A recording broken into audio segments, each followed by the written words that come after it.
Good morning everyone, তোমরা সবাই কেমন আছো? আমি ভালো আছি। একটা আজকে হচ্ছে শনিবার, আজকে নিরামিষের পাঠ। ঠিক আছে, নিরামিষ মানেই হচ্ছে আমার ঘরের সমস্যা, খাওয়ার সমস্যা।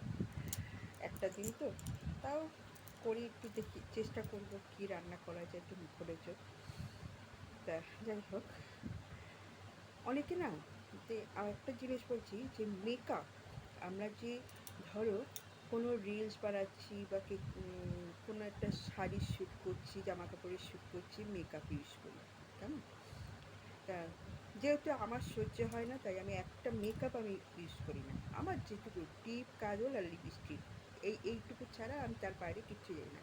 হয়তো বলবে যে মুখে কিছু তো লাগাও না, আমি মুখে কিচ্ছু লাগাই না, শুধু জাস্ট একটু টোনার দিয়ে মুখটা পরিষ্কার করে তুলো দিয়ে আর জল দিয়ে মুখটা ধুই, ব্যাস এইটাই হলো আমার মেকআপ, আর কিচ্ছু না। কারণ আমি যদি মেকআপ ইউজ করি, আমার মুখ আর দেখতে হবে না, পুরো একদম র্যাশে ভরে যাবে। তা যাদের মানে শ্যুট করে, তাদেরকে একটা কথা বলছি, তাকে শ্যুট করছে বলেই যে আমি রোজ রোজ মেকআপ ইউজ করবো, রোজ রোজ মেকআপ লাগিয়ে আমি মানে মানে কাজ করব, এইগুলো করো না, যতটা পারবে অ্যাভয়েড করো। এটা ভালো, তোমার পক্ষে ভালো, ভবিষ্যতের পক্ষেও ভালো। কেন, যত বয়স বাড়বে আমাদের তখন কী হয় বলো তো, স্কিনটার ওপরে একটা প্রেশার পড়বে। তা এখন থেকে চেষ্টা করো যতটা পারো মেকআপের থেকে একটু দূরে থাকো। হ্যাঁ, লিপস্টিক, কাজল, টিপ যেগুলো পরতে হয় পরো, কিন্তু মেকআপটা থেকে একটু দূরে থাকার চেষ্টা করো।